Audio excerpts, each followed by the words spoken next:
Step by step आपण पुढे जात आहोत. प्रभू येशू ख्रिस्ताचा जन्म जो आहे, त्याचा उद्देश जो आहे आणि त्याला काय बोलण्यात आलेलं होतं, त्याला काय सांगण्यात आलेलं होतं, इथपर्यंत आपण जाणार आहोत. आणि फार सुंदर रीतीनं प्रभुदेव बाप आपल्यावर कृपा करत आहे, शिकवत आहे. त्याबद्दल त्याला आपण धन्यवाद देऊ. आज 5 वचनापासून पुढे आपण जाणार आहोत. पुन्हा एकदा एक्सपोजिशन वचनाचा आपण करणार आहोत आणि त्या रिलेटेड काही जे शास्त्र भाग आहेत त्या शास्त्र भागांकडे पण आपण जाणार आहोत. तर हा जो शास्त्र भाग आहे बहुतांश वेळेस याला निग्लेक्ट केलं जातं आणि या शास्त्र भागाला निग्लेक्ट करून प्रभू येशू ख्रिस्ताच्या जन्माकडे आणि त्याचा जन्म इकडं लक्ष केंद्रित केलं जातं. पण हा शास्त्र भाग नमूद करण्यामागं फार मोठं एक रिझन आपल्याला दिसतं, कारण हे आवश्यक आहे. आता काय रिझन आहे आपण जरासं बघूया. लुकाचं शुभवर्तमान याचा ज्यावेळेस आपण पहिला अध्याय काढतो आणि पहिल्या अध्यायाच्या 5 वचनापासून ज्यावेळेस पुढे आपण स्टेप बाय स्टेप जातो, काही गोष्टी आपल्याला दिसतात ज्या फार महत्वपूर्ण आहेत. आणि खाली आपण गेल्यानंतर अलिशिबा आपल्याला दिसते, मरिया तिला जाऊन भेटते. तर हे घडण्या अगोदर किंवा मरियेच्या गर्भामध्ये पवित्र आत्म्यानं प्रभू येशू ख्रिस्ताच्या रूपामध्ये येणं म्हणजे ही फार अद्भुत आणि विलक्षण गोष्ट आहे. या त्रैक्यातील जे अद्भुत मनुष्यरूप धारण करून तुमचा आणि माझा उद्धारक प्रभू येशू ख्रिस्त जो आलेला आहे तिच्या त्या गर्भामध्ये, ते येण्या अगोदर काही घडामोडी घडलेल्या आहेत. आणि ह्या घडामोडीमधली ही एकदम जबरदस्त एक गोष्ट आहे जी प्रभू येशू ख्रिस्ताचा जन्म होण्या अगोदर अराउंड एक 9 महिने अगोदर घडलेली ही घटना आहे. आणि त्याच्यानंतर ज्यावेळेस मरिया गर्भवती राहते आणि त्याच्यानंतर घडत असलेल्या जो प्रवास आहे तो एक वेगळा प्रवास आपल्याला या ठिकाणी दिसतो. तर या ठिकाणी आपण वाचूया, स्टेप बाय स्टेप जाऊया वचन 5 पासून पुढे आणि मग समजून घेऊया थोडंसं. आणि मला विशेष करून हा रविवार आणि पुढचा रविवार तुम्हाला स्ट्रॉज विषयी शिकवायचं आहे. ओके, स्ट्रॉज तुम्हाला आठवतं स्ट्रॉज म्हणजे काय? स्ट्रॉ नाही बरं का, स्ट्रॉज मी तुम्हाला शिकवलेलं होतं. हा, जे जे तुमचं खूप जवळचा टॉपिक आहे ना, नातेवाईक जे असतात ना, खूप जवळचा आपला टॉपिक असतो की नातेवाईकांसाठी कसं राहायला पाहिजे, नातेवाईकांसाठी कसे संबंध ठेवायला पाहिजेत आणि मग नातेवाईक कसे असतात. तर हा जो टिपिकल एक विषय आहे ना, हा विषय आपण हा आठवडा आणि इव्हन पुढचा आठवडा आपण घेणार आहोत. कारण इथं आपल्याला नातेवाईक आढळतात. ओके, आणि नातेवाईक कोण आहेत माहिती आहे? इथं कोण कोण आहे मला तुम्ही सांगा बरं, तुम्हाला माहित आहे का कोण कोण आहे इथं नातेवाईक? नात्यांमध्ये कोण आहे इथं? मरिया आणि अलिशिबा. म्हणजे तुम्ही हुशार आहे आणि तुम्ही जागृत असेल, बघा लागला की मरिया आणि कोण आहे? अलिशिबा. हे नातलग आहे. ओके, मग आपण नातलगांसंदर्भात थोडंसं शिकणार आहोत की नात्यामध्ये असणं काय असतं, नातेवाईकांचं प्रेम कसं असतं, नातेवाईक कधी उभं राहतात, कधी जवळ येतात. आणि आज ह्या जगात जगत असताना नातेवाईकांकडे तुम्ही आणि मी कोणत्या दृष्टिकोनातून बघितलं पाहिजे, प्रभू येशू ख्रिस्त कसा पाहतो, शिक्षण आपल्याला काय देते, ह्या सगळ्या गोष्टी आपण एकत्रित पाहणार आहोत. ओके, तर आपण स्टेप बाय स्टेप जाऊया, एक्सपोजिशन करूया वचनाचं. पहा, 5वं वचन. यहुद्याचा राजा हेरोद याच्या दिवसात आबियाच्या वर्गातील जखऱ्या नावाचा कोणी याजक होता. आता मी तुम्हाला वाचत असताना सांगितलेलं होतं काळजीपूर्वक याच्याकडे पहा म्हणून. ओके, तर आता आपण थोडं ह्याच्या बॅक जाणं गरजेचं आहे, कारण आबियाच्या वर्गामधला हा एक याजक होता ज्याचं नाव जखर्या होतं. तर आबिया कोण बरं, असं जर आपण बघायला गेलो आबिया कोण, तर आपल्याला काही गोष्टी ना निदर्शनास येतात ज्या फार इम्पॉर्टंट आहेत बरं का. ह्याच्या नमूद केलेल्या गोष्टी फार इम्पॉर्टंट आहेत. त्या नमूद केलेल्या गोष्टी जराशा आपण वाचूया. बघा, यहुद्याच्या राजा हेरोद याच्या दिवसात आबियाच्या वर्गातील जखऱ्या नावाचा कोणी याजक होता आणि त्याची बायको जी आहे ती अहरोनाच्या कुळातील असून तिचे नाव अलिशिबा होते.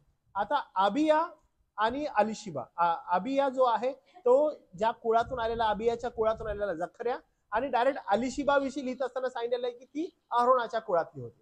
आणि त्यांच्याविषयी आता अजून एक डिस्क्रिप्शन आहे पुढच्या वचनामध्ये दिलेलं आहे. ती उभयता देवाच्या दृष्टीने धार्मिक होते. म्हणजे कोण लोक? जखऱ्या आणि अलिशिबा हे उभयता देवाच्या दृष्टिकोनातून कशा धार्मिक आहेत.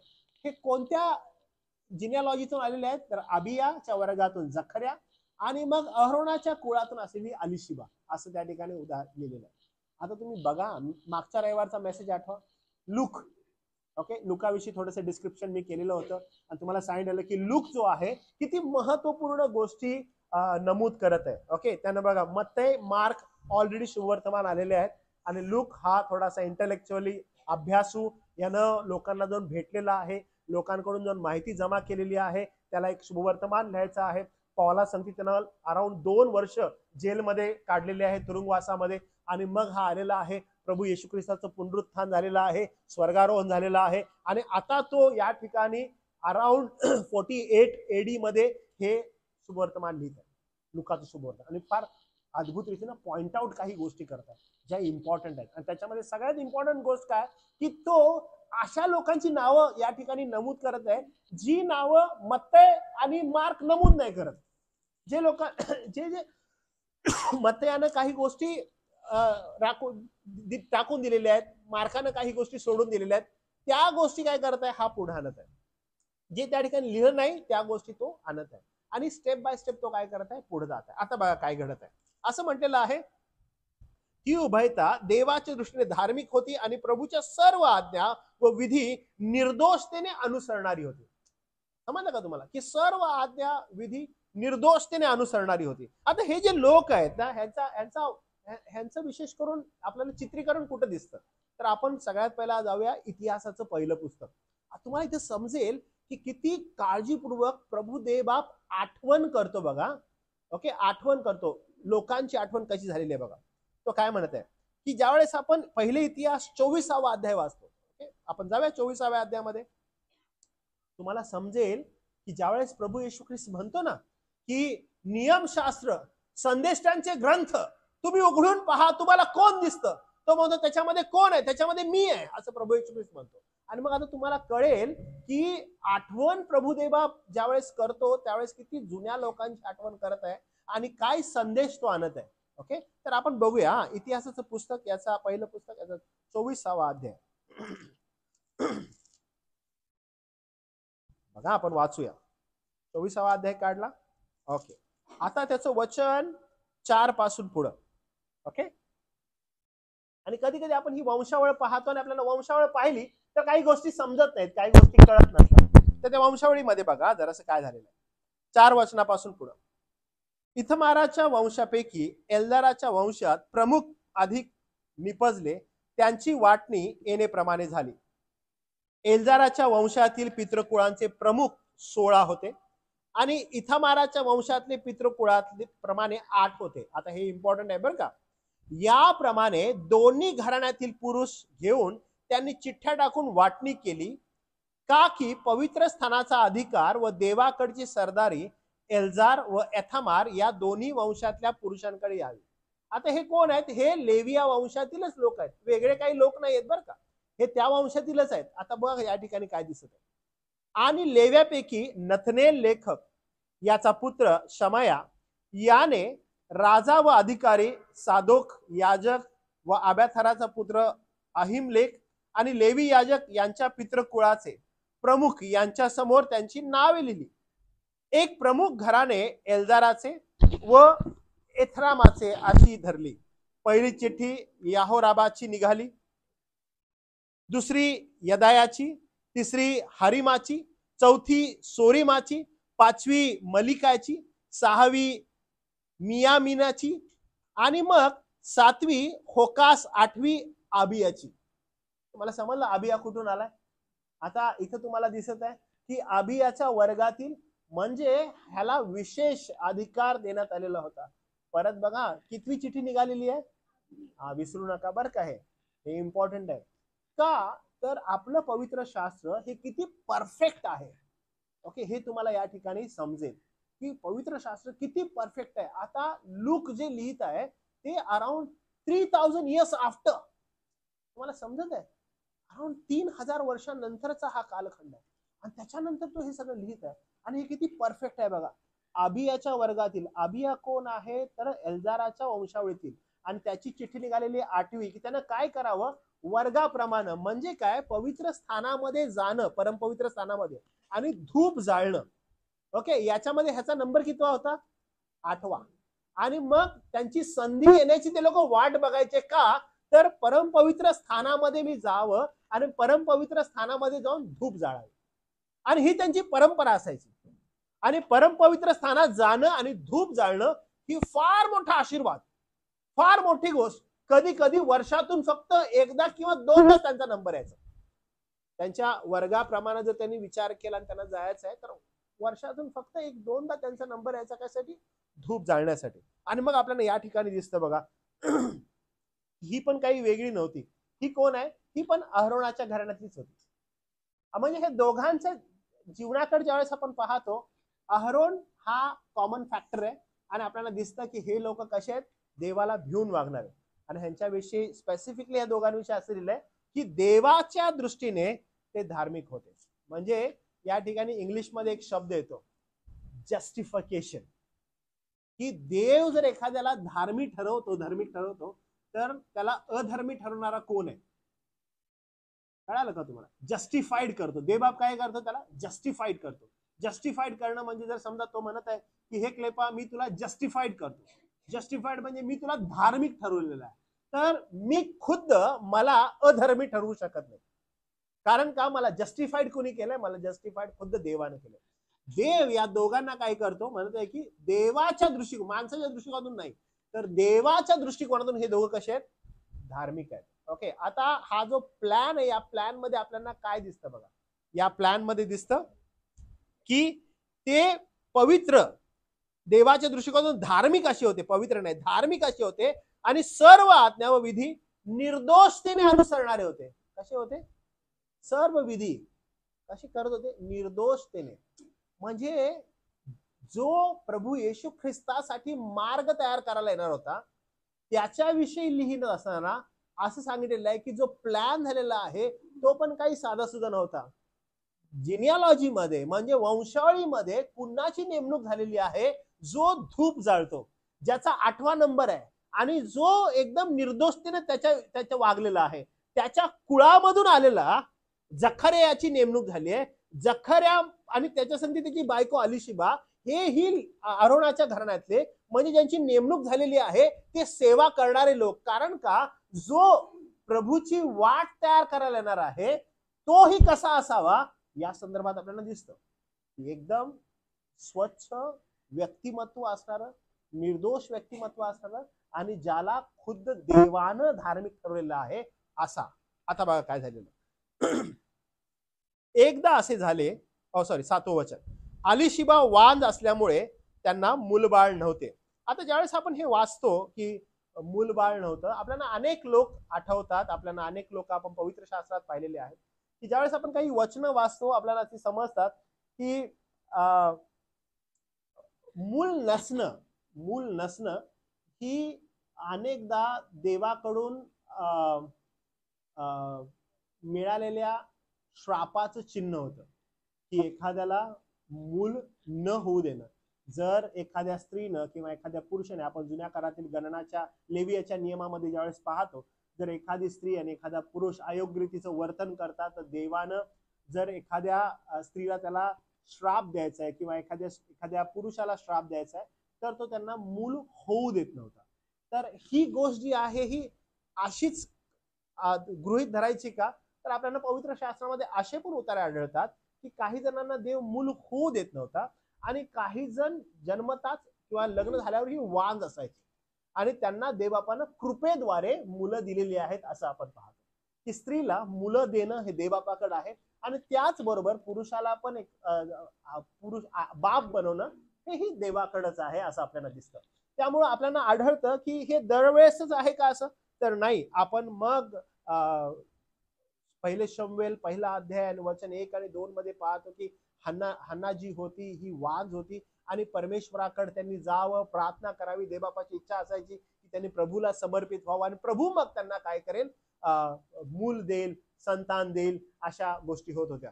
त्यामुळं गृहीत धरावं की नाही, स्त्री आहे तर तिला मूल व्हायलाच पाहिजे, कारण ती एका जर पुरुषाची पत्नी आहे तर तिला मूल होणं हे स्वाभाविक आहे. कारण आपण ज्या वेळेस उत्पत्तीचा ग्रंथ वाचतो, उत्पत्तीच्या ग्रंथात क्लिअरली लिहिलेलं होतं की स्त्री तू क्लेशानं लेकरं प्रसवशील असं लिहिण्यात आलेलं होतं.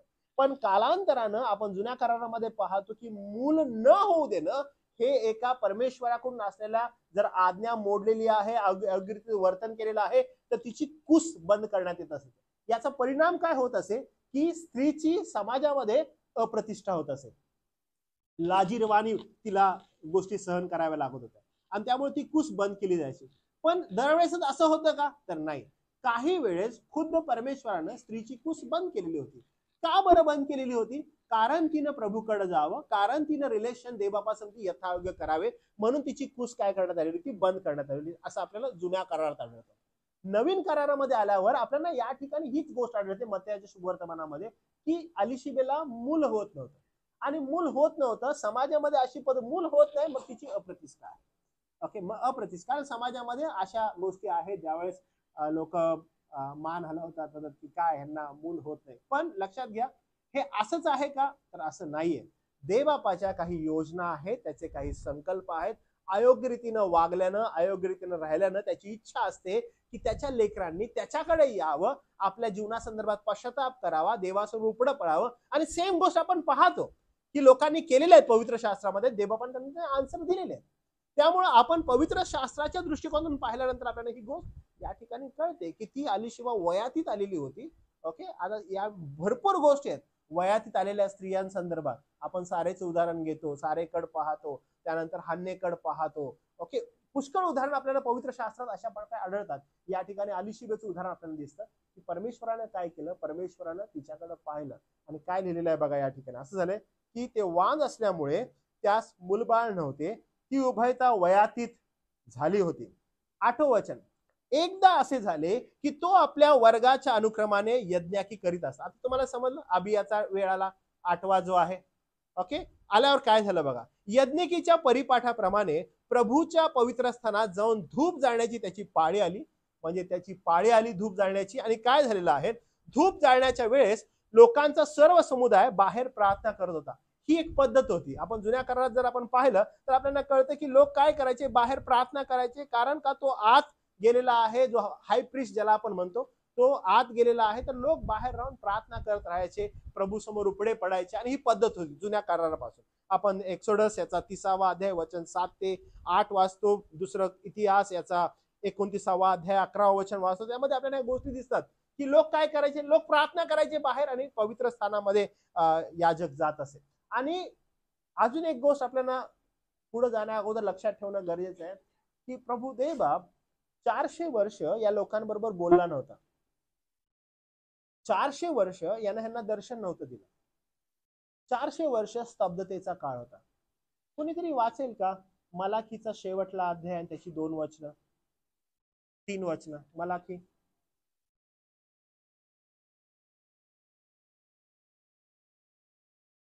त्याची 3 वचनं कोण वाचेल? हा,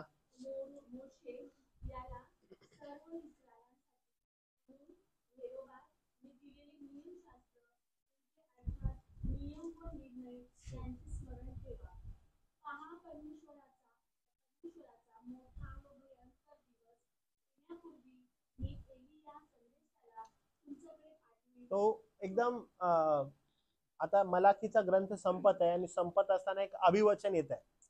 ओके, आणि ते मलाकीचा ग्रंथ, ते मत्तयाचा ग्रंथ, इथं अभिवचन आहे. आणि त्या अभिवचनामध्ये इथे एक उल्लेख आहे. उल्लेख काय आहे की प्रभूचा दिवस येण्या अगोदर मी काय करेन, कुणाला पाठवेन?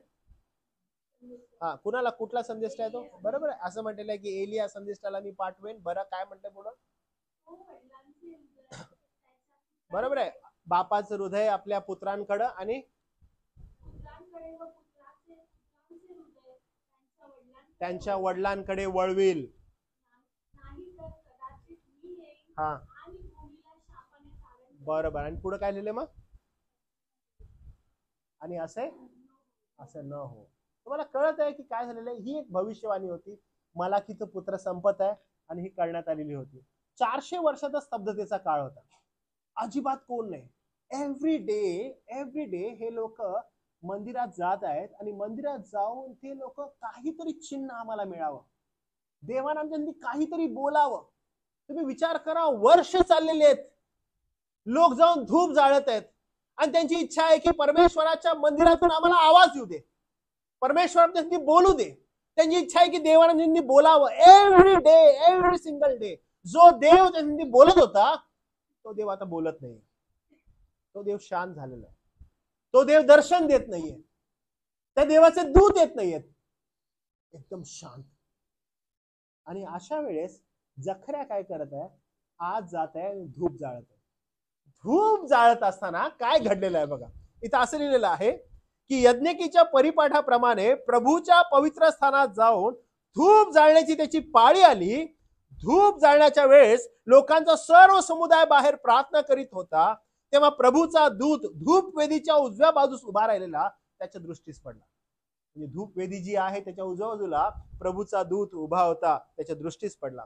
त्याला पाहून जखर्या घाबरला व भयभीत झाला. कोणीही होईल, कारण का त्या परमपवित्र स्थानात जाणं, पवित्र स्थानात जाऊन धूप जाळणं अहो ही काय साधी सुधी गोष्ट नव्हे. आणि प्रभूचा दूत त्याला दिसला. देवदूताने त्याला म्हटले, जखर्या भिवू नको, कारण तुझी विनंती ऐकण्यात आली आहे. तुझी बायको अलिशिबा हिचपासून तुला मुलगा होईल आणि तू त्याचे नाव योहान ठेव. याचा अर्थ हा आहे की हे उभयता प्रभूकडं बाळासाठी प्रार्थना करत होते, विनवणी करत होते की आम्हाला बाळ दे. आणि ती वांझ होती. आणि त्यामुळे या ठिकाणी देवाचा दूत स्पष्टपणे म्हणतो की जखर्या भिवू नको, तुझी विनंती ऐकण्यात आली आहे. आणि ती विनंती ऐकण्यात आल्यावर काय तुला येतंय असं म्हटलं बघा. तुझी बायको अलिशिबाईच पासून तुला मुलगा होईल, तू त्याचे नाव योहान ठेव. आता खूप सिमिलर काही गोष्टी आपल्याला या ठिकाणी दिसतात. गॅब्रियल सेम गोष्ट जाऊन मरियेला बोलतो, सेम गोष्ट जाऊन तो योसेफाला बोलतो, फक्त नावामध्ये चेंज आहे. आणि आपल्याला दिसतं की गॅब्रियलचा मेसेज एकदम स्ट्रेट आहे, पण या ठिकाणी एक वेगळा दृष्टिकोन आहे. इंग्लिशमध्ये लिहिण्यात आलेला आहे ते थोडंसं वेगळं आहे आणि मराठीत लिहिलेलं ते थोडंसं वेगळं आहे. काय लिहिले बघा. तुला आनंद व उल्हास होईल आणि त्याच्या जन्माने पुष्कळ लोकास आनंद वाटेल. तो प्रभूच्या दिसण्यास महान होईल. द्राक्षारस व मद्य प्राशन करणार नाही आणि आपल्या मातेच्या उदरातून पवित्र आत्म्याने परिपूर्ण असेल. तो इस्रायलाच्या संतानातील बहुतास त्यांचा देव प्रभू याचकडे वळविल. आणि मग बघा सेम वचन. बापाची अंतकरणे मुलाकडे व हट्टी लोकांस धार्मिक जनांच्या ज्ञानाकडे फिरवून प्रभूसाठी योग्य प्रजा तयार करावी, म्हणून तो एलियाच्या आत्म्याने व सामर्थ्याने त्याच पुढे चालेल. Did you get it? काय झालेलं आहे. जी भविष्यवाणी तिथं सांगण्यात आलेली होती ती भविष्यवाणी या ठिकाणी पूर्ण झालेली तुम्हाला दिसते. किती अद्भुत आपला देव बाप आहे की जे काही तो बोलला ते अद्भुत रीतीने पूर्ण झालेलं आहे. प्रभूच्या वचनावर प्रश्नचिन्ह निर्माण करावं असे अनेक लोक आले, पण जेव्हा त्यांनी अभ्यास करायला सुरुवात केली आणि जेव्हा त्यांनी या दोन्ही गोष्टी एकत्रित करण्याचा प्रयत्न केला, त्यांना हजारो वर्षापूर्वी लिहिलेली भविष्यवाणी ही कशी अद्भुत रीतीने एका ठिकाणी पूर्ण होते. कसं होऊ शकेल हे देवाच्या सार्वभौम इच्छेशिवाय घडूच शकत नाही. देवबापाचं वचन हे इतकं तंतोतंत आहे, इतकं ट्रू आहे की हे कोणच बिघडू शकत नाही. हजारो वर्षापूर्वी लिहिलेली भविष्यवाणी या ठिकाणी पूर्ण होते. या ठिकाणी लिहिलेल्या भविष्यवाण्या येणाऱ्या काळामध्ये पूर्ण झाल्या आणि ज्या येणाऱ्या काळामध्ये लिहिलेल्या भविष्यवाण्या होत्या त्या आज पूर्ण होत आहेत आणि ज्या भविष्यवाण्या लिहिलेल्या होत्या त्या येणाऱ्या दिवसामध्ये अजून पूर्ण होतील. पवित्र शास्त्र हे एक्झॅक्ट ट्रू म्हणून आपण का सांगत आहे, लिखित स्वरूपात दिलेलं देवाचं वचन हेच प्रभूचं वचन आहे आणि याच्यावरच आपल्याला विश्वास ठेवणं गरजेचं आहे. कारण हे एक्झॅक्टली अद्भुत रीतीनं पूर्णतेकडे जात आहे. आणि मग आपल्याला या ठिकाणी दिसतं की देवदूत त्याला म्हणाला, जखर्या भिवू नको, कारण तुझी विनंती ऐकण्यात आली आहे. तुझी बायको अलिशिबा हीच पासून तुला मुलगा होईल. तू त्याचे नाव योहान ठेव. तुला आनंद व उल्हास होईल आणि त्याच्या जन्माने पुष्कळ लोकांस आनंद वाटेल. आणि हे अभिवचन योहाना संदर्भात होतं. किती जबरदस्त होतं. कारण का जो येणार होता त्याचा मार्ग तयार करण्यासाठी ह्याला पाचारण केलेलं आहे. आणि ही वाणी जखर्याला समजली का? ही वाणी एक्झॅक्टली जखर्याला कळाली.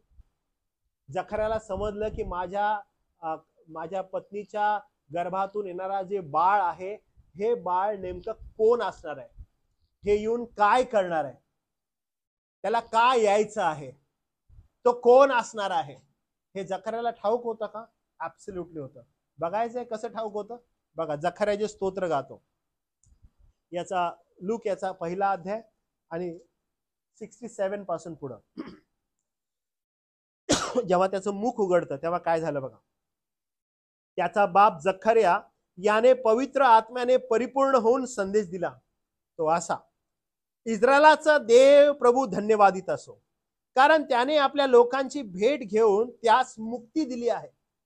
जे पवित्र संदेश ते आरंभापासून होते त्यांच्या मुखाने त्याने सांगितल्याप्रमाणे आपला दास दावीद याच्या घराण्यात त्याने आम्हासाठी तारणाचे शिंग उत्पन्न केले. त्याला ठाऊक होतं का? त्याला ऍब्सोल्युटली ठाऊक होतं. काय ठाऊक होतं? की जो माझ्या पत्नीच्या गर्भातून येणार आहे तो कोण आहे? तो आहे संदेश देणारा, तो आहे घोषणा करणारा. कुणाची घोषणा करणारा बरं?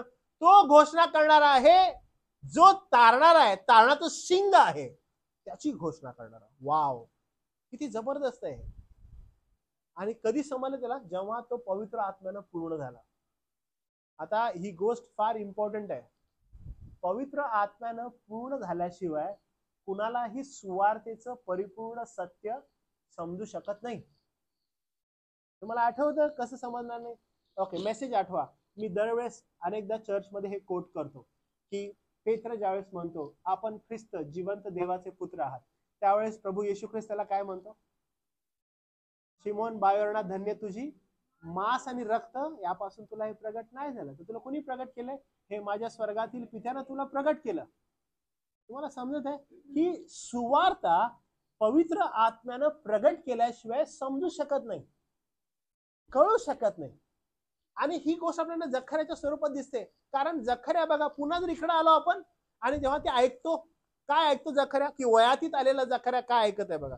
वयातीत आलेला जखऱ्या म्हणतो की अरे असं होणार आहे, तो बापाची अंत्य करणे, मुलाकडे हट्टी लोक धार्मिक जनांच्या ज्ञानाकडे फिरवून प्रभूसाठी योग्य प्रजा तयार करणार आहे. तो एलियाच्या आत्म्याने व सामर्थ्याने येणार आहे, असा तो येणार आहे, असं होणार आहे.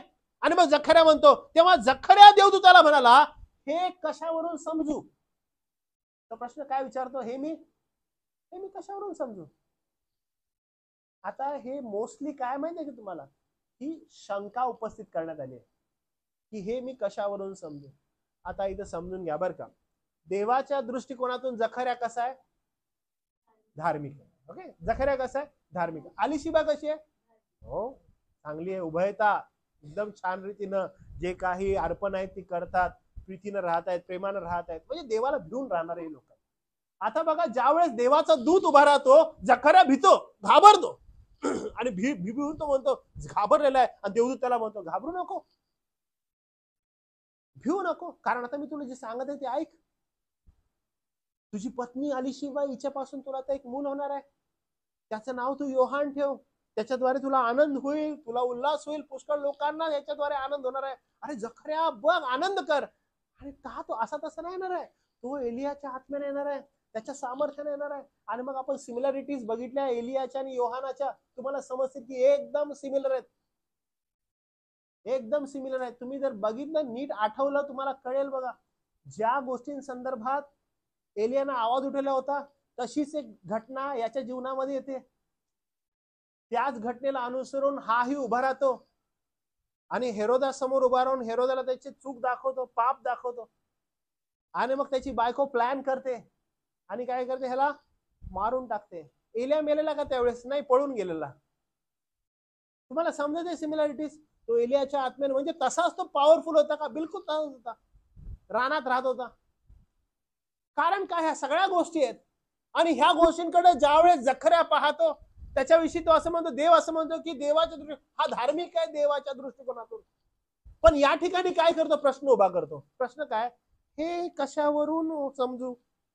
तू जे बोलत आहेस ते कशावरून समजू? कशावरून मला कळेल? त्यानं हे समजून घ्या, प्रभूच्या आत्म्याशिवाय आपण प्रभूची सुवार्ता समजू शकत नाही. म्हणजे या ठिकाणी खुद्द देवाचा दूत दर्शन देत आहे, देवाचा दूत मेसेज देत आहे, देवाचा दूत मेसेंजर म्हणून आलेला आहे, प्रॉम्प्ट मेसेज देत आहे त्याला, आणि तो म्हणतो हे मी कशावरून समजू? आता या ठिकाणी काय आहे माहितीये का? शंका उपस्थित झालेली आहे की हे कसं शक्य आहे, हे कसं होऊ शकेल. आणि मग काय झालं बघा, कारण मी म्हातारा आहे व माझी बायको ही वयातीत आहे. योग्य रिझन आहे का नाहीये? योग्य रिझन आहे. माझी बायको कशी आहे? वयातीत आहे. मी पण कसा आहे? म्हातारा आहे. आणि तो म्हातारा म्हणजे म्हातारा आहे बरं का, आणि माझी बायको आता वयातीच झालेली आहे. आणि कसं काय हे होऊ कशावरून समजायचं हे? आम्ही एवढ्या वर्ष प्रार्थना केलेल्या आहेत आणि आता हा आन्सर आम्ही कशावरून समजू हे होणार आहे? आता काय झालंय बघा, बिकॉज ऑफ दिस त्याने हे बोलल्यामुळे, त्यानं अविश्वास त्या ठिकाणी प्रगट केल्यामुळं काय झालेलं आहे बघा. देवदूत त्याला म्हणाला, मी देवाच्या पुढे उभा राहणारा गॅब्रियल आहे. आणि आपण पवित्र शास्त्रामध्ये 2 देवदूतांची नावं पाहतो, आपल्याला दिसतात. एक आहे गॅब्रियल, दुसरा आहे मिखाएल. आणि या देवदूतांची नावं आपल्याला दिसतात आणि आढळतात, मिखाएल आणि गॅब्रियल. त्यातला हा जो गॅब्रियल आहे त्याविषयी बोलण्यात आलेला आहे. कारण गॅब्रियल मेसेंजर, जी काही सुवार्थ आहे आणि सुवार्थे संदर्भात जी काही पायाभरणी आहे त्यासाठी अपॉइंट केलेला हा देवदूत आपल्याला आढळतो. आणि हा जो देवदूत आहे तो असं म्हणतो, मी तुझ बरोबर बोलाव्यास व ही सुवार्थ तुला कळवायास मला पाठवण्यात आलेला आहे. मी असा तसा नाहीये, मला पर्टिक्युलरली या एका गोष्टीसाठी पाचारण करण्यात आलेलं आहे आणि मी येऊन तुला हे सांगत आहे. आता लक्षात ठेव, पहा हे घडेल त्या दिवसांपर्यंत तू मुका राहशील. तू म्हटलास ना कसं समजेल, मी तुला आता सांगतो. ज्या तोंडानं तू बोललास ते तोंड तुझं मी गप करतो. आणि तो त्याला म्हणतो, इथून पुढे तू कसा राहशील? मुका राहशील. असं म्हटल्यावर तुला तुझ्याने बोलवणार नाही, पण यथाकाळी पूर्ण होणाऱ्या माझ्या वचनावर तू विश्वास ठेवला नाही. तू काय राहशील? मुका राहशील. तो काय बोलला हे कशावरून समजू? तो काय बोलला? आणि त्यानं ह्या वचनावर विश्वास ठेवला नाही. आणि त्यानं ह्या वचनावर विश्वास ठेवला नाही आणि त्यानं ते बोलला, म्हणून काय झालं? तो त्याला म्हणतो, कशावरून समजू? ज्या तोंडानं तू बोललास तुझं तोंड बंद. तुम्हाला माहित आहे पवित्र शास्त्रामध्ये हा एक अलिखित नियम आहे. ज्यावेळेस आम्ही बायबल स्टडी घेतो, ऑनलाईन बायबल स्टडी असतात, त्याच्यामध्ये एक विषय आहे की how to interpret the Bible. आणि इंटरप्रेट द बायबल हा जो विषय आहे याच्यामध्ये एक नियम आहे. आणि त्या नियमामध्ये असं आहे की जे काही लिखित स्वरूपात नाहीये पण अलिखित स्वरूपात देवानं लिखाणामध्येच गोष्टी प्रगट केलेल्या आहेत. आता बघा, लिखित स्वरूपात नाही पण अलिखित स्वरूपात लिखाणामध्येच देवबापानं गोष्टी प्रगट केलेल्या आहेत आणि त्या आपल्याला काय करायचं? समजून घ्यायच्या असतात. तर अलिखित स्वरूपात लिखाणामध्येच काही गोष्टी प्रगट केलेल्या आहेत, म्हणजे त्या आपल्याला समजून घ्यायच्या आहेत. तर त्या समजून घेणाऱ्या गोष्टी जर आपण समजू लागलो तर आपल्याला ह्याही एक महत्वाची गोष्ट समजते की देवबापाचा एक अलिखित स्वरूपात नियम आहे जो त्यानं वचनामध्ये प्रगट केलाय. तो नियम काय माहितीये का? ज्या विषयातून तू पाप करतोस त्या विषयाद्वारेच देव तुला शासन करतो. आणि ज्या वेळेस तुम्ही तुमच्या जीवनामध्ये त्याचं अवलोकन कराल, आपल्या जीवनामध्ये तुम्हाला त्या गोष्टी समजून येतील. देवबापाला जेव्हा जेव्हा आपल्याला दटावना करायचे, देवबापाला जेव्हा जेव्हा आपल्याला हार्म करायचंय, शिकवायचंय एखादा फटका मारून, तर तो ज्या दिशेनं तुम्ही आणि मी पातक करतो ना त्या दिशेनंच तो तुम्हाला आणि मला शासन करतो.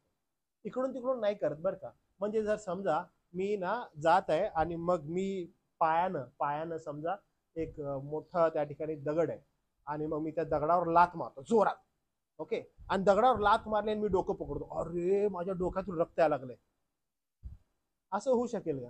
म्हणजे मी माझा पाय आहे ना दगडावर जोरात मारलाय आणि मग मी डोकं पकडतो, अरे डोक्यातून रक्त आलं, डोक्याला लागलं, माझ्या डोक्याला लागलं, असं होऊ शकेल का? नाही. जर मी पायानं दगडाला लाथ मारतो तर मला वेदना कुठं व्हायला पाहिजे? माझ्या पायाला व्हायला पाहिजे आणि माझ्या पायातून रक्तस्राव व्हायला पाहिजे का? असं होईल माझ्या डोक्यातून व्हायला पाहिजे? नाही. हे फार इम्पॉर्टंट आहे, लक्षात घ्या बरं का. आपण आपल्या जीवनामध्ये फार सोपं असतं हे की जेव्हा एखाद्या काही गोष्टी तुमच्या जीवनामध्ये यथायोग्य जात नाहीत आणि त्या चुकीच्या घडू लागतात त्यावेळेस अनेकदा आपण काय करतो माहितीये का? त्याचं अवलोकन करायचं टाळतो आणि मग आपण देवबापा संकट आलंय, प्रॉब्लेम आलाय, अमुक झालंय, तमुक झालंय आणि त्या गोष्टींकडे पाहायला लागतो. इन्स्टेड ऑफ दॅट त्या गोष्टींसंदर्भात आपण काय केलंय याविषयी जर अवलोकन करायला लागलो, याविषयी जर अनलायझेशन करायला लागलो, आपण खूप लवकर त्यातून तुम्ही बाहेर येऊ शकता Wien you repent for that. आणि प्रभू तुम्हाला ते वारंवार दाखवतो. आणि इथं ख्रिस्ती विश्वासणारे चुकत आहेत. प्रभुदेवा पश्चातापासाठी पाचारण करतो, मागं फिरण्यासाठी उत्तेजन देतो, पण मनुष्य फिरत नाही. मग आपण म्हणतो आजकाल ना मला ह्या गोष्टीद्वारे खूप त्रास होतोय, प्रभूकडे मी जात आहे आणि प्रार्थना करते, बाबा ह्या गोष्टीद्वारे मला खूप त्रास होतो. मला जमत नाहीये प्रभू, काय करू सांग ना. पण त्या गोष्टीद्वारे जे पातक मी केलेलं आहे त्या संदर्भात मी प्रभूकडे गेलोय का, त्याविषयी मी जाऊन पश्चाताप केलाय का. ज्या गोष्टीद्वारे तुम्हाला आज वेदना होत आहेत त्या गोष्टी संदर्भात प्रभूकडे जाणं गरजेचं आहे. ते आपण जात नाहीये आणि प्रभूची इच्छा आहे तुम्ही जावं. एक फार सोपं हे उदाहरण आहे. तुम्हाला एक भयानक उदाहरण सांगू अजून, जे पवित्र शास्त्रात आहे. पहा, मला हे खूप जबरदस्त वाटतं. देवबापानं कधीही पॉलोगमी, ज्याला आपण म्हणतो की 2 लग्न, यांना अनुमती नाही दिली. पवित्र शास्त्रामध्ये 2 लग्नांना प्रभूने कधीच अनुमती दिली नाही. आता हा जो नियम आहे ना, हा कुणी कुणी तोडलाय. तर तुम्ही जर अॅनालायझेशन केलं, सगळ्यात पहिला अब्राहम, त्याला प्रभूचा मित्र म्हटलं, ज्याला प्रभूचा अब्राहम. आणि प्रभूने त्याला म्हटलं का दुसरं लग्न केलं तुला दाखवत थांब, आता तुला सांगितलं ना करायचं नाही म्हणून का केलं दुसरं लग्न. नाही, देव आपण त्याला एकदा पण नाही बोलला दुसरं लग्न का केलंस म्हणून. पण तुम्हाला माहित आहे काय झालं, देव आपण अलिखित स्वरूपात एक नियम बनवलाय की ह्याला सांगितलेलं होतं की तुझी संतती मी वाळूच्या कणा इतकी करेन. आणि कुणापासून, तुझी पत्नी सारा.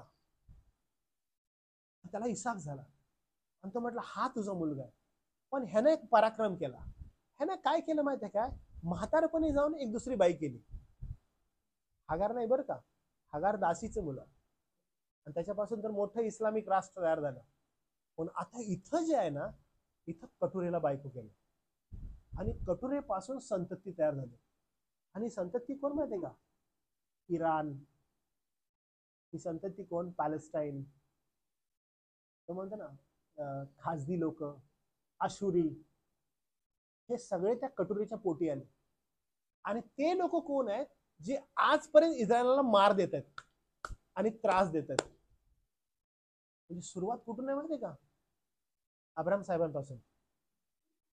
म्हणजे तुम्ही विचार करा की ज्या दृष्टिकोनात तुम्ही पाप करता, आपल्याला कधी कधी वाटतं की कुछ नाहीये भाई, प्रभू तर काय बोललाच नाहीये शास्त्रामध्ये.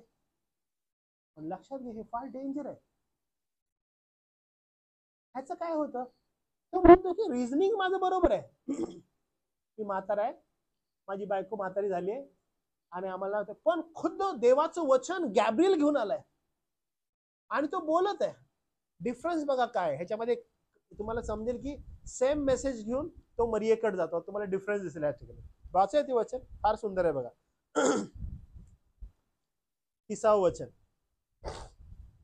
तुम्ही या ठिकाणी डिफरन्स बघा दोघांचा बरं का, मरियेचा रिस्पॉन्स आणि याचा रिस्पॉन्स, मग तुम्हाला कळेल. कारण हे एकत्र वाचल्यावरच समजतं. मरियेचा रिस्पॉन्स बघा, 30 वचन. देवदूताने तिला म्हटले, मरिये भिवू नको, कारण देवाची कृपा तुझवर झाली. ओके, त्याच्या अगोदर बरं का, त्याच्या अगोदर हे मरिये संदर्भात ना तुम्ही हे वाचलं आणि अभ्यास आपण केला तर मरियेवर खरंच आपल्याला असं प्राऊड फील होतं की ती एक तरुण मुलगी, म्हणजे ती आता स्त्री झालेली आहे. ती काय अशी खूप मोठी अशी स्त्री नाही आहे बरं का, नुकतीच वयातीत आलेली स्त्री आहे. ओके, वयातीत आलेली स्त्री आहे ती. आणि ज्यावेळेस मी हे वचन वाचत होतो, मनन करत होतो आणि तुमच्याजवळ संदेश आणायचा होता, काही कॉमेंट्रीज वाचत होतो, तर मरियेविषयी ज्या ज्या लोकांनी लिहिलेलं आहे ना, ते इतकं विलक्षण आहे, इतकं अद्भुत आहे. जे आपल्या मंडळीमध्ये असणाऱ्या तरुण मुली आहेत, ज्या लग्न करू इच्छितात आणि ज्यांचं लग्न झालेलं आहे, अशा ज्या स्त्रिया आहेत, म्हणजे तुम्ही सगळ्यांनी फार काळजीपूर्वक हे वाचणं गरजेचं आहे. कारण ज्या रीतीनं ती हे पोर्ट्रे करते ना, ते इतकं जबरदस्त आहे. मी विशेष करून ज्यावेळेस हे वाचत होतो त्यावेळेस प्रभूची आई मरिया असं म्हटलेलं आहे ना, इतकं जबरदस्त वाटतं हे, की अद्भुत रीतीने तिचा प्रतिसाद जो आहे ना तो आपल्याला दिसतो. कारण ती इथं अजिबात तिला पूजणं किंवा तिनं स्वतःला म्हणणं की मी देवी आहे किंवा मी त्या देवाची आई आहे वगैरे असं ती काहीच बोलत नाही. पण ज्या रीतीने ती स्वतःला ठेवते इतकं मस्त आहे. ती काय म्हणते बघा, ती त्याच्या म्हणजे गॅब्रिएल ज्यावेळेस तिला दर्शन देतो त्यावेळेस 29 वचन, ती त्या बोलण्याने फार घाबरली आणि बघा इथे खाल्लेले, आणि हे अभिवंदन काय असेल असा विचार करू लागले. म्हणजे ती अशी घाबरली आहे, पण हे कृपा पावलेले स्त्रिये जे बोलले ना, त्या अभिवंदनाविषयी ती घाबरली आहे, पण मला हे अभिवंदन हा का देत आहे ह्याच्याविषयी ती विचार करते. जखर्या बघा, जेव्हा त्याला दर्शन मिळालेलं आहे तो घाबरलाय ऑलरेडी, आणि ज्यावेळेस ते मेसेज येतो त्यावेळेस ही काय करते, विचार करते की हे अभिवंदन काय असेल. कारण 400 वर्ष, अरे नो टॉक, कोण एंजल नाही, कोण देवदूत नाही, कोणच आलं नाही बोलायला. आणि अचानक येऊन मला बोलत आहे. फर्स्ट जखरिया आणि आता मरिया. ती अभिवंदन काय असेल विचार करत आहे. आणि आता बघा काय म्हटलंय, मरिये भिऊ नको, कारण देवाची कृपा तुझवर झाली आहे. पहा तू गरोदर होशील, तू पुत्र प्रसवशील, त्याचे नाव येशू ठेव. त्याला काय सांगितलं, त्याचे नाव तू योहान ठेव. तुझी स्त्री अलिशिबा याच्यापासून तुला बाळ होईल, त्याचं नाव तू योहान ठेव. इथं लिहिलंय तुझ्या गर्भातून येईल पुत्र प्रसव, त्याचे नाव तू येशू ठेव. तो थोर होईल, त्याला परात्पराचा पुत्र म्हणतील, आणि प्रभुदेव त्याला त्याचा बाप दावीद याचे काय करेल, राजसन देईल. तो याकोबाच्या घराण्यावर युगावर राज्य करेल, त्याच्या राजाचा अंत होणार नाही. मरियेने देवदूताला म्हटले, हे कसे होईल? ती काय म्हणते, हे कसे होईल, कारण मला पुरुष ठाऊक नाही. आता या ठिकाणी तुम्हाला काय वाटतं, ती अविश्वास दाखवते की विश्वास दाखवते? शी इज फुल ऑफ फेथ. पूर्ण विश्वासानं भरले. ती काय उत्तर देते माहितीये का, हे कसं होईल, कारण मला पुरुष ठाऊक नाहीये. म्हणजे ती हे मान्य करते, जे तू बोलत आहेस ना, it's going to be fulfilled. हे होणार आहे, पण मी अजूनपर्यंत पुरुषाला भेटले पण नाहीये, मी बघितलं पण नाहीये.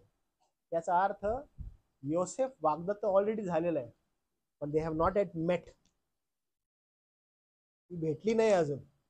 आणि ती म्हणते की हो तू बोलत आहेस बरोबर आहे, पण मी पुरुषाला अजून भेटले नाहीये, मग गरोदर कशी होऊ शकते? तू बोलत आहेस त्याच्यावर माझा इथंच डिफरन्स आहे विश्वासाचा. हिच्याविषयी इंट्रोडक्शन काय बघितलं का तुम्ही मरियमविषयी? सेम बघा 26 वचन. नंतर 6व्या महिन्यात देवाने गालिलातील नासरेत नामे नगरात एका कुमारीकडे गॅब्रियल देवदूताला पाठवले. ती दाविदाच्या घराण्यातील योसेफ नामे पुरुषाला वाग्दत्त होती. त्या कुमारीचे नाव मरिया होते. ही कोण होती? ही वाग्दत्त झालेली होती, एंगेजमेंट झालेली आहे. हिंदीमध्ये त्याला रोका म्हणतात, हो गया, आता लग्न होणार आहे. आणि हा एक पुरुष आहे, त्याच्याविषयी सांगितलेलं आहे, बाबा तू आता लग्न करणार आहेस. आणि हिला आता सांगण्यात आलेलं आहे की पहा तू गर्भवती होशील, तुला पुत्र होईल, त्याचं नाव येशू ठेव. आणि तो दाविदाच्या कुळातला असेल, आणि ही दाविदाच्या कुळातली होती. किती डिफरन्स आहे. एक आहे यहुदा वंशातून येणारा दाविदाच्या कुळातला, एक आहे अहरोन आणि अहरोनाच्या वंशातून येणारा. दोघांची जिनिओलॉजी आहे. एक जण येत आहे मार्ग तयार करायला, एक मार्ग आहे. आणि हे ज्यावेळेस आपण पाहतो आणि आपल्याला नंतर नंतर कळू लागतं ज्यावेळेस योहान पिक्चर मध्ये येतो. जेव्हा योहान मोठा होतो आणि अरण्यात जी आरोळी येते, तिथून आपल्याला समजतं की काय मार्ग होता तो. वाय पीपल स्टार्टेड टेकिंग बॅप्टिझम, का प्रभूचा मार्ग मोकळा झाला. आणि प्रभू ज्यावेळेस म्हणतो पश्चाताप करा, का ते 12 लोक पटकून ह्याला जॉईन झाले, का ते ट्रान्सफॉर्मेशन झालं, का बरं? बिकॉज ऑफ जॉनला तयार केलेलं होतं, ज्याला आपण योहान म्हणतो, याला प्रिपेअर केलेलं होतं. आणि हा जखर्या म्हणतो की कशावरून, मी म्हातारा, माझी बायको वयातीतला आहे, नाही होऊ शकणार, कसं काय शक्य आहे? तो म्हणतो अच्छा तू माझ्या वचनावर विश्वास दाखवलास, तुझं तोंड बंद. त्याचं मुख बंद होतं. त्याचं मुख काय झालंय? त्याचं मुख बंद झालेलं आहे. आणि इथून सुरुवात होते. आता ही घटना आतमध्ये घडलेली आहे परमपवित्र स्थानामध्ये. आणि काय झालं बघा, इकडे लोक जखर्याची वाट पाहत होते. त्याला पवित्र स्थानात उशीर लागल्यामुळे त्यांना आश्चर्य वाटले, म्हणजे ते अमेज झाले. कारण का? दरवेळेस लवकर येणारी गोष्ट आता काय झालेलं आहे, वेळ लागलेला आहे. म्हणजे काहीतरी वेगळा प्रकार आतमध्ये घडत आहे. आणि मग काय झालं, तो बाहेर आल्यावर त्याला त्याचबरोबर बोलता येणार, तेव्हा त्याला पवित्र स्थानात दर्शन झाले आहे असे ते समजले. तो त्यास खुणवून लागून गप्प राहिला. त्यांना समजलं की ह्याला काय झालं, पवित्र स्थानात दर्शन. म्हणजे ही जुन्या करारामध्ये लिहिलेली घटना आता परिपूर्णतेस येत आहे. लोकांनी त्याच ठिकाणी समजलेलं आहे. त्यांना आश्चर्य झालं, त्याचबरोबर त्यांना समजलं की आता दर्शन झालेलं आहे. 400 वर्ष दर्शन नव्हतं, आता काय झालं, दर्शन झालेलं आहे. मग असे झाले की त्यांच्या सेवेचे दिवस पूर्ण झाल्यावर तो आपल्या घरी गेला. ओके, त्याचे सेवाचे दिवस पूर्ण झाले, तो आपल्या घरी गेला. 24 वचन. त्या दिवसानंतर त्याची बायको अलिशिबा गरोदर राहिली आणि 5 महिने लपून राहिली. का लपून राहिले? कारण अप्रतिष्ठा त्याचबरोबर तिची देवासंदर्भात असणारी कृतज्ञता, थँकफुलनेस. आणि ती काय आहे, 5 महिने लपून आहे, ती कुणाकडेच गेली नाही. ओके, आता इथून एक वेगळा विषयाला सुरुवात होती. ती कुणाकडेच गेली नाही. ती कशी 5 महिने घरामध्ये लपून आहे. लपून म्हणजे समजलं ना, की स्त्रिया काय करतात, पोट झाकून, कुणालाच समजायला नाही पाहिजे की काय मी गरोदर आहे. ती वृद्ध स्त्री गरोदर झालेली आहे, पोट झाकत आहे, लपून आहे. ओके, आता बघा, आता एक तरुण स्त्री, लगेच दुसरं पिक्चरायझेशन कसं आहे, एक तरुण स्त्री आहे. कोण तरुण स्त्री आहे? 6व्या महिन्यात, आता 6वा महिना चालू झालाय. कुणाचा 6वा महिना? जेव्हा ती 6 महिन्याची गरोदर आहे तेव्हा आता दर्शन कुणाला झालंय? मरियेला. ओके, मरियेकडे आता नंतर 6 महिन्यानंतर देवाने गालिलातील नासरेत नामास एका कुमारीकडे गॅब्रिएल देऊन त्याला पाठवले. ती दाविदाच्या घराण्यातील योसेफ नामे पुरुषाला वागदत होती. परत बघा, कुणाच्या घराण्यातील? दाविदाच्या. आणि ही कुणाच्या घराण्यातील होती? अहरोनाच्या. म्हणजे हे दोघं पण असे वेगवेगळे पार्ट आहेत. मग नात्यातली कशी बरं? कारण आईकडून असणारं नातं आहे बरं का ते. कारण बापाकडून असणारं नातं ही कुणाच्या कुळातली आहे? दाविदाच्या कुळातील. योसेफ कुणाच्या कुळातला होता? दाविदाच्या कुळातला. येशू ख्रिस्त कुणाच्या कुळातून आला? दाविदाच्या कुळातून. म्हणून योसेफ पण दाविदाच्या कुळातला, मरिया पण दाविदाच्या कुळातली होती. आणि अलिशिवा जी आहे ती अहरोनाच्या कुळातली होती. म्हणजे कुळ कसे डिफरंट आहेत. म्हणून ही आईच्या साईडून काय आहे, हिची नातेवाईक आहे. नातेवाईकांचा आहे बरं का आपला विषय जो आहे तो तिकडे चालला, की नातेवाईकांकडे जात आहे आपण. तर हे इम्पॉर्टंट आहे की कसं आहे की आता ही नात्यातली कशी नात्यातली आणि काय होतं बघा. 6वा महिना चालू झालाय, पुढे काय घडलंय. ती दाविदाच्या घराण्यातील योसेफ नावे पुरुषाला वागदत्त होती. त्या कुमारीचे नाव मरिया होते. तेव्हा देवदूत आत तिच्याकडे येऊन म्हणाला, कृपा पावलेले कल्याण, प्रभू तुझ बरोबर असो, स्त्रियांमध्ये तू धन्य आहेस. ती त्या बोलण्याने फार घाबरली आणि हे अभिवंदन काय असेल असा विचार करू लागली. देवदूताने तिला म्हटले, मरिये भिवू नको, कारण देवाची कृपा तुझवर झाली आहे. हे इम्पॉर्टंट आहे.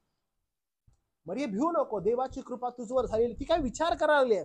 पहा, तू गरोदर होशील, तुला पुत्र प्रसवेल, त्याचे नाव येशू ठेव. तो थोर होईल, त्याला परात्पराचा पुत्र म्हणतील. आणि प्रभू देव त्याला त्याचा बाप दावीद याचे राजाशाही देईल. तो याकोबाच्या घराण्यावर युगानुयुग राज्य करील, त्याच्या राजाचा अंत होणार नाही. हा अभिवचन आहे बघा, बाप दावीद. आणि बिलकुल तसंच घडत आहे. मरिया जी आहे ती साधीसुधी वाटत आहे का? हो, थांबा जरा बरं का. आता तुम्हाला मरियेचं एकंदरीत स्वरूप समजेल. ती काय करत आहे, ती अभिवंदन काय असेल विचार करत आहे, खालच्या स्टेपला येते. नंतर ज्यावेळेस तिला हे ऐकू येतं की तो दाविदाच्या कुळातले असणार आहे, तो दाविद, त्याचा बाप दावीद याच्या प्रमाणे तो याकोबाच्या घराण्यावर युगानुयुग राज्य करणार आहे, त्याच्या राज्याचा अंत होणार नाही. आणि ती पटकन रिलेट काय करते माहितीये काय? हे मसीहा संदर्भात आहे. ती काय अशी साधीसुधी नाही आहे बरं का. ती पटकन रिलेट काय करते की हे मसीहा संदर्भात आहे. आणि हा तिचा सगळ्यात मोठा आध्यात्मिक प्रौढतेचा पुरावा आहे की ऍज सून ऍज तो संदेश काय ती ऐकते, ती ते रिलेट काय करते? मसाया. कारण अख्खं इस्रायल जर कुणाची वाट बघतंय, मसीहा तो येईल आणि आम्हाला इस्रायलातून सोडेल आणि आम्हाला ह्या रोमी साम्राज्यातून बाहेर काढणार. आणि सगळेजण त्याची वाट बघतायत की आम्हाला संदेश येईल, कोणीतरी येईल आणि आम्हाला सोडवेल. आणि जसं गॅब्रिएल तिला ते बोलतो की तो याकोबाच्या घराण्यावर राज्य करेल, त्याच्या राज्याचा अंत होणार नाही, ती पटकन रिलेट करते आणि म्हणते, अरे हे माझ्या मसीहाविषयी लिहिलंय, हे माझ्या प्रभूविषयी लिहिलंय. आणि ती लगेच म्हणते की तो प्रभू आता माझ्या गर्भामध्ये येणार आहे. आणि मग तिचा आनंद जो आहे ना तो थांबत नाही. How wonderful. कोण आहे ही? यंग पोरगी, जी स्त्री म्हणून तिला संबोधलेलं आहे, तरुण. का मी तुम्हाला सांगत आहे माहितीये का? कारण जेव्हा आता ते स्तोत्र तुम्ही वाचता, मी ज्यावेळेस ते बघत होतो स्तोत्र आणि त्याचे रिलेट बघत होतो शास्त्र भाग, जुना करार जो आहे ना, ज्याला आपण ओल्ड कव्हनंट म्हणतो, तो मरियेला तिच्या स्तोत्रामध्ये ज्यावेळेस ती स्तोत्र लिहिते, तिनं एका तिच्या वचनामध्ये 7-8 वचनं इन्क्लूड केले जुन्या कराराचे. Did you get it? तिला बाय हार्ट होतं सगळं हे. तिच्या विवाहाची तयारी ती कशी करते माहितीये का? वचनामध्ये राहून. ती एवढी प्रौढ आहे आणि प्रभूच्या वचनामध्ये एवढी रममान आहे, तिला बाकीचं काय घेणं देणं नाहीये. तिला म्हणून प्रभूची आई जे आहे ना, हे अवघातच संबोधत नाहीत. प्रिपरेशन आहे, ते प्रिपरेशन एवढं सॉलिड आहे. ज्यावेळेस तिला दर्शन होतं त्यावेळेस विचार करू लागते. हे फार इम्पॉर्टंट आहे स्त्रियांना, फार महत्वपूर्ण आहे की तिचं प्रिपरेशन काय आहे.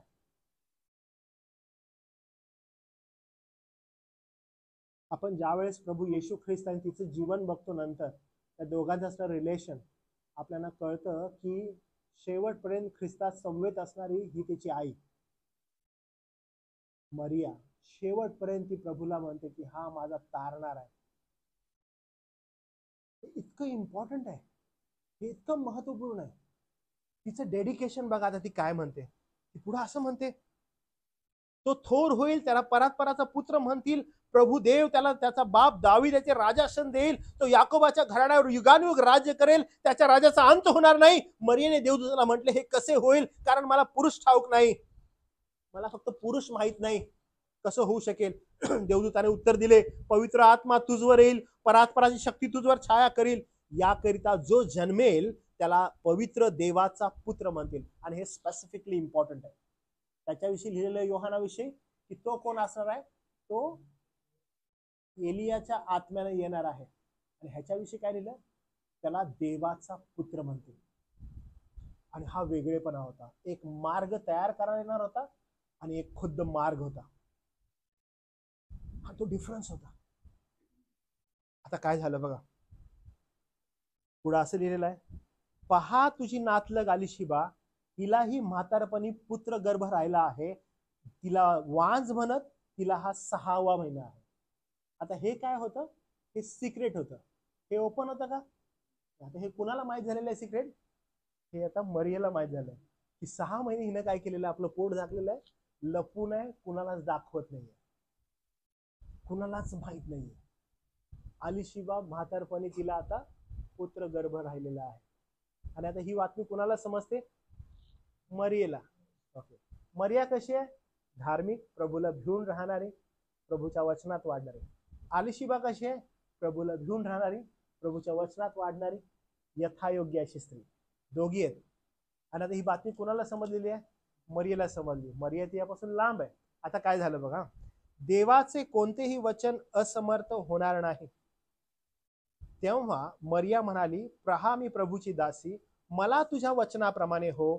मग देवदूत तिच्यापासून निघून गेला. त्यानो आपलं चर्च आणि आपल्या चर्च मधील मेसेज वारंवार एक गोष्ट आपण स्ट्रेस करतो आणि ते आहे देवाचं वचन. आपण वारंवार या शब्दावर स्ट्रेस करत असतो की देवाचं वचन, देवाचं वचन, देवाचं वचन, लोगस लोगस लोगस. का माहितीये का, कारण तुम्ही मरियेची शब्द बघा, तुम्ही गॅब्रियलचे शब्द बघा, तुम्ही योसेफाचे जखर्याचे शब्द बघा, हे सगळे रिलेटेड जे आहेत ना, ते हेच देवाचं वचन, देवाचं वचन, देवाचं वचन म्हणतात. आणि इथं पण तुम्हाला दिसतं, मरिया म्हणते की हे तू सांगितल्याप्रमाणे म्हणत नाही तिला, ती म्हणते की देवाच्या वचनाप्रमाणे घडो माझ्या जीवनासंदर्भात. Why we need to so much engross in the Bible, कारण हे देवाचं वचन आहे. मी तुम्हाला सांगितलं, वर्षां अगोदर लिहिलेलं भविष्यवाणा या पूर्ण होत आहेत. आणि इथं लिहिलं, पहा कुमारी गर्भवती होईल व तिला पुत्र पसरेल. लिहिण्यात आलेली भविष्यवाणी तिच्यामध्ये पूर्ण होत आहे. आणि हे इम्पॉर्टंट आहे. आता काय झालं बघा, तेव्हा मरिया म्हणाली, पहा मी प्रभूची दासी, मला तुझ्या वचनाप्रमाणे हो. मग देवदूत तिच्यापासून निघून गेला. देवदूत काय झालं तिच्यापासून, मग मरिया काय म्हणायला पाहिजे, अच्छा अलीशिबा गरोदर आहे, मला सांगितलं नाही काय, बर आता तिच्याकडे जातच नाही. आता मला कोण होणार आहे, मला तिचा बाप होणार आहे पोटात माझ्या. आता मी बघते, तिच्या बाबा मुलापेक्षा माझं मूल श्रेष्ठ असणार आहे. आता मी बघते मी काय करते. असं काही बोलली का होती, नाही. काय वाटतं तुम्हाला, म्हणजे आपण ज्याला आपण स्ट्रॉज म्हणतो ना, तुम्हाला या ठिकाणी स्ट्रॉज दिसते का, स्ट्रॉज प्रेम दिसतंय, नातेवाईकांचं प्रेम दिसतंय या ठिकाणी तुम्हाला. तू केलं नाहीस ना, मग मी येत नाही, जा तुला बघते मी, थांब. नाही. काय झालं मग या ठिकाणी, तुम्ही खालचं वचन वाचित काय लिहिलंय, त्याच दिवसात मरिया त्वरा करून डोंगराळ प्रदेशातील यहुदियाच्या एका नगरात निघून गेली आणि जखऱ्याच्या घरात जाऊन तिने अलिशिबेला अभिवंदन केले. ती कुठं गेली माहितीये का तुम्हाला? कुठं? तिच्याकडे जायला ती डोंगराळ प्रदेशातून गेली. तुम्ही लक्षात घ्या, ही काय साधी सुधी गोष्ट नाहीये. ही अलिशिबाला भेटायला मरिया काय करत आहे, तिला समजलं की माझी नातलग अलिशिबा म्हातारपणी आता तिला बाळ होणार आहे. जी वांज होती आता ती गरोदर आहे आणि प्रभूचा मार्ग नीट करायला तिच्या गर्भामध्ये आता बाळ येणार आहे. तिनं डोंगराळ प्रदेश पार केले आणि ती जखऱ्याच्या घरी गेली. कुणासाठी? अलिशिबाला भेटायला. हे किती अद्भुत आहे.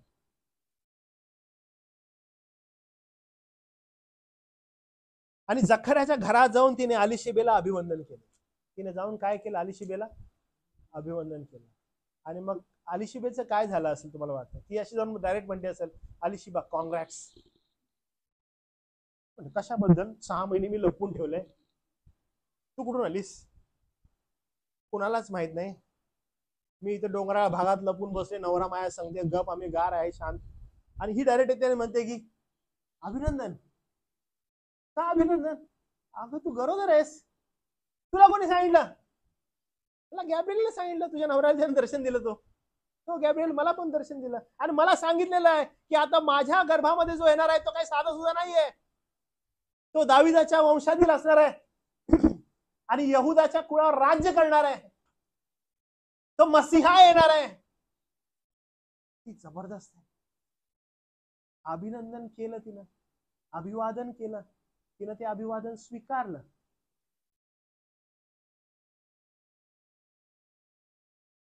ह्याच्यामध्ये एक कॉमन गोष्ट तुम्हाला माहित आहे काय? या दोघींमध्ये एक कॉमन गोष्ट,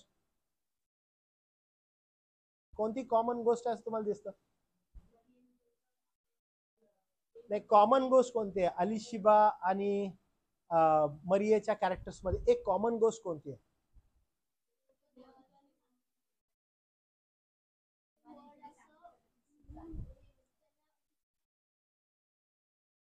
They both were dependent on God.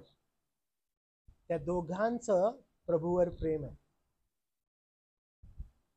ही गोष्ट ना फार इम्पॉर्टंट आहे. आपण ना आपले जे नातेवाईक असतात, आपले जे प्रिय लोक असतात आजूबाजूला, आपण अनेकदा जो इम्पॉर्टन्स आहे ना, हो माझ्या नात्यातले आहे, ते काय म्हणतील, हो हे तर माझ्या वडिलांच्या साईडचे आहेत, अहो हे तर माझ्या सासरचे आहेत, अहो हे तर माझ्या माहेरचे आहेत, अहो हे तर माझ्या पप्पांच्या साईडचे, अहो हे तर माझ्या मम्मीच्या साईडचे, अहो हे किती लांबचे, अहो किती जवळचे, अहो हा तर माझा भाऊ, अहो ही तर माझी बहीण, अहो हे माझे काका, अहो हे माझे मामा. आणि आपण काय करतो माहिती आहे का? आपण या लोकांसमवेत आपलं ज्यावेळी रिलेशनशिप ठेवतो त्यावेळेस एक गोष्ट लक्षात ठेवा, if you keep aside the Lord himself in this relations, देवबाप त्याद्वारे गौरविला जात नाही. तुमचे रिलेशनशिप्स जर प्रभूवर निर्भर आहेत तर ते सॉलिड आहेत, नाहीतर या रिलेशन्सचा काहीच उपयोग नाहीये, काहीच उपयोग नाही प्रिया. आपण उगाचच ना ते मोठमोठा असा काहीतरी लावाजमा करून ठेवलेला आहे आणि आपण विचार करत की अरे यार माझ्या नात्यातले लोक आहेत ना, हे माझे इकडचे लोक आहेत ना, आणि त्याच्यामध्ये प्रभू नाहीये. कॉमन फॅक्टर काय असायला पाहिजे? कॉमन फॅक्टर हा प्रभू असायला पाहिजे.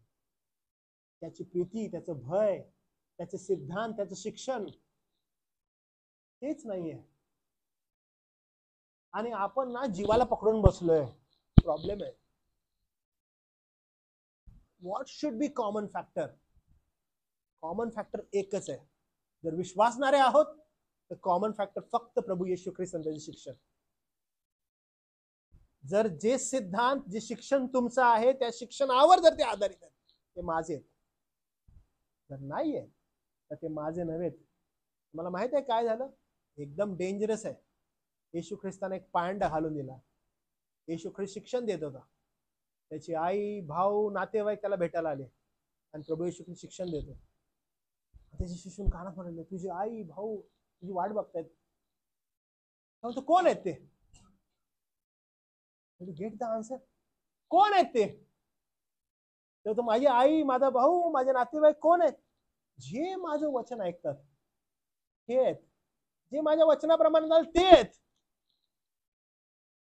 प्रायोरिटी कोण आहे? ते आहेत माझे. त्याचा अर्थ असा नाही तो त्यांना जाऊन भेटला नाही, नंतर असं म्हणले शिक्षण समाप्त केल्यावर तो आपल्या आईला आणि आपल्या भावाला जाऊन भेटला.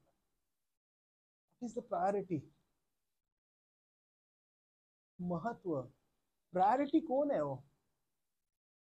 जर या शिक्षणाद्वारे तुमचे कान आणि हृदय उघडत नाही तर तुम्ही खूप कठोर होऊन बसलेला आहात. तुम्हाला हे समजून घेणं फार गरजेचं आहे. The one who belongs to Christ they are mine. जर ते प्रभूचे आहेत तर ते माझे आहेत.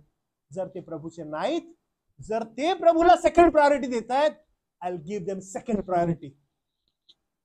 जर ते प्रभूला फर्स्ट प्रायोरिटी देत आहेत, मी त्यांना पहिली प्राथमिकता देईन. कारण आमच्या दोघांमधला कॉमन फॅक्टर हा प्रभू असला पाहिजे. जर आमच्या दोघांमधला कॉमन फॅक्टर प्रभू नाहीये, तर जसे ते प्रभूला सेकंड प्रायोरिटी देतात, माझ्यासाठी ते सेकंड पण नसतील. हे फार इम्पॉर्टंट आहे. अलिशिबा आणि मरिया, अलिशिबेची फर्स्ट प्रायोरिटी काय होती? प्रभू.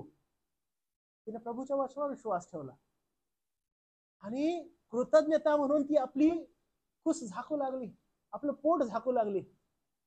ज्या वेळेस मरियाला समजलं, because common factor is one, असं म्हणलं, त्वरा करून ती डोंगराळ प्रदेशात गेली. त्यानं जर कॉमन फॅक्टर प्रभू आहे ना, you can extend anything to go and help. तुम्हाला माहिती आहे हिनं काय केलं? ही तिच्याजवळ 3 महिने राहिली मरिया. कायसाठी बरं? काय मज्जा करूया आपण? नाही, तिची सेवा केली तिनं. 3 महिने राहिली. किती जबरदस्त आहे बघा ही गोष्ट. काय कॉमन फॅक्टर? प्रभूचं प्रेम, प्रभूची आज्ञा. कारण जेव्हा बघा इथं काय लिहिलंय, फार सुंदर रीतीने त्याचं वर्णन आहे. त्याच दिवसात मरिया त्वरा करून डोंगराळ प्रदेशातील यहुद्याच्या नगरात निघून गेली आणि जकर्याच्या घरात जाऊन तिने अलिशिबेला अभिवंदन केले.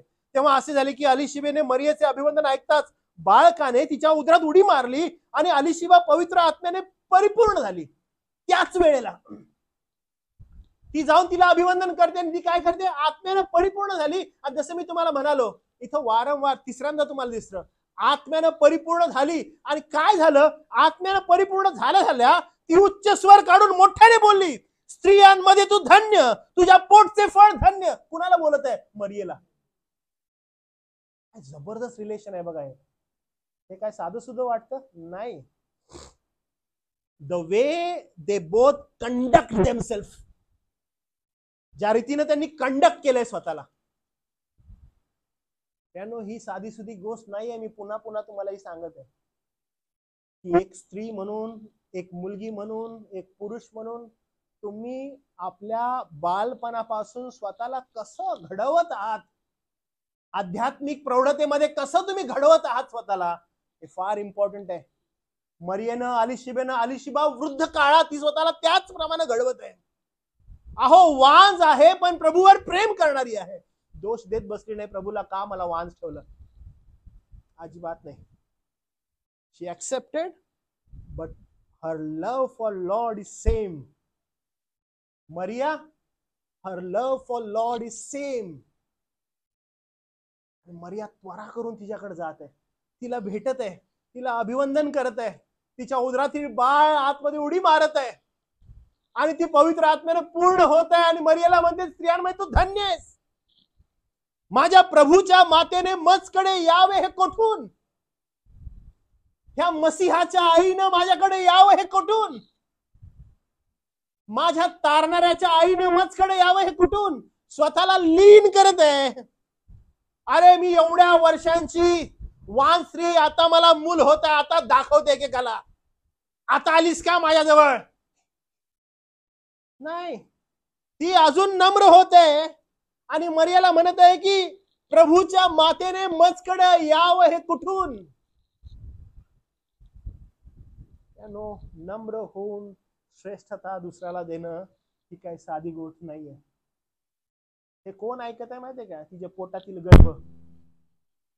तो मोठा झाल्यावर काय म्हणतो माहितीये का? प्रभूचं महात्म तो उंचावला जावा आणि माझा ह्रास व्हावा. कोण म्हणतं असं? बाप्तिस्मा करणारा योहान. त्याची आई जे बोलत आहे ना, ते पोटामध्ये ज्यावेळेस ते फिरत आहे, हो, तो मोठा होऊन सेम गोष्ट म्हणतो, तो उंचावला जावा आणि माझा ह्रास व्हावा, मी संपून जावं. काय जबरदस्त त्याचं वचन आहे बघा.